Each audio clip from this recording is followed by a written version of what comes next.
Hello everyone and welcome back to Brainwaves. Today we are going to talk about the lambda function. Already one lecture I have made on lambda function.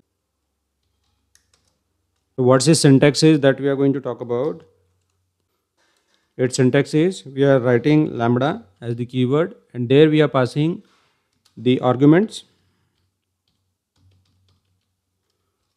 colon expression, whatever the expression we are going to pass. We can pass the multiple arguments.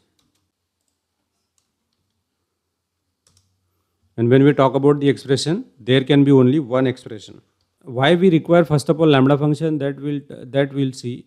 So if I want to create a function named as mul and I want to multiply two numbers, like I am taking an example as a and b, and I am returning the value.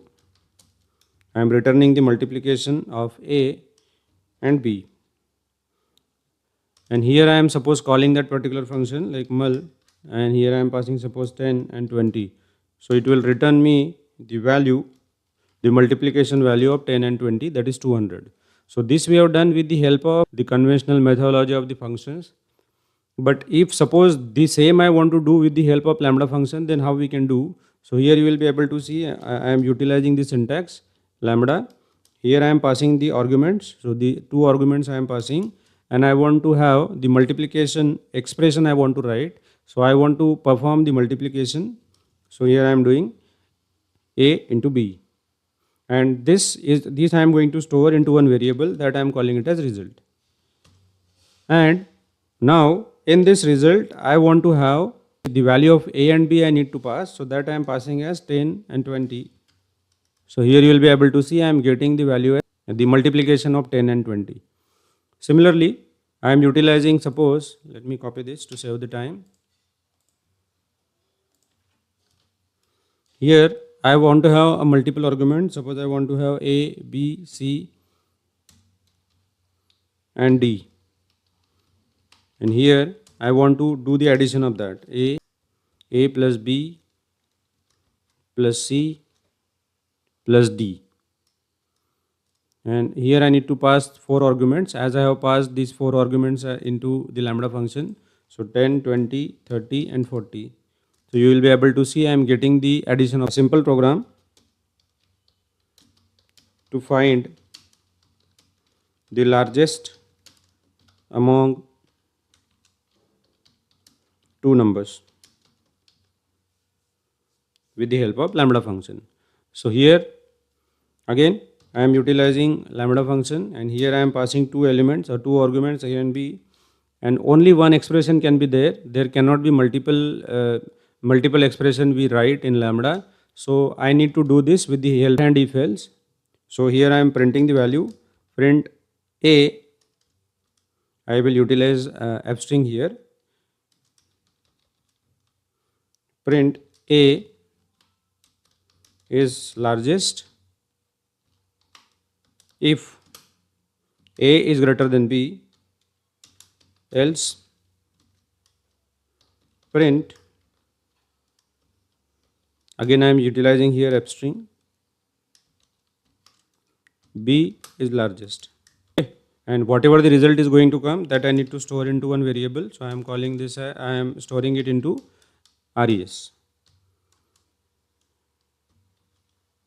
Okay. So here you will be able to see this is the only one expression I have written, not the multiple expression. Right. Now let me print those values. So I am passing suppose 10 and 40, these two numbers. So whatever the largest number, it will give me the answer. Okay. Now we'll talk about one more program. The program to find the square and cube,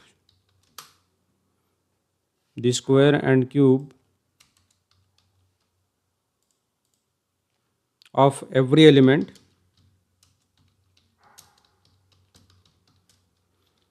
in a list.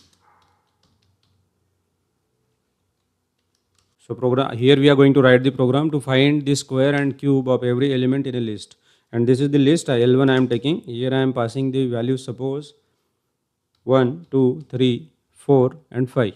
This is the list, and here I am utilizing one variable that is nothing but a square, which will be a square of all the list, and I am utilizing here the list comprehension, right? But prior to that, let me utilize the lambda function. So lambda, and here we are going to pass L1 argument, a single list as an argument, and here we are going to utilize the list comprehension because I want to do the square of every element of a list.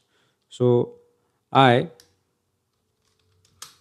we are doing the square of every element, and here we are utilizing for I in L1, and simply I am checking what actually this the answer of square. So you will be able to see that here we need to pass L1 as an argument in square.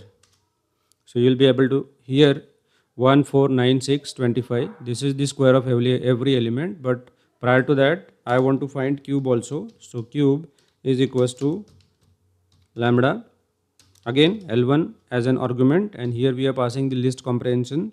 So I cube for I in L1. Now let me print the values. So print, I want to print the square, and there I need to pass the value of L1. Along with that I want to print cube, and here I need to pass the value of L1 again as an argument. Here you will be able to see the square, the square of a list and the cube of a list is printed. Let me give here let me print the sentence, and here we'll print, yeah, so this is the square of the list and this is the cube of the list. So I hope whatever I was trying to explain, it is clear. So this is all for today. Thank you.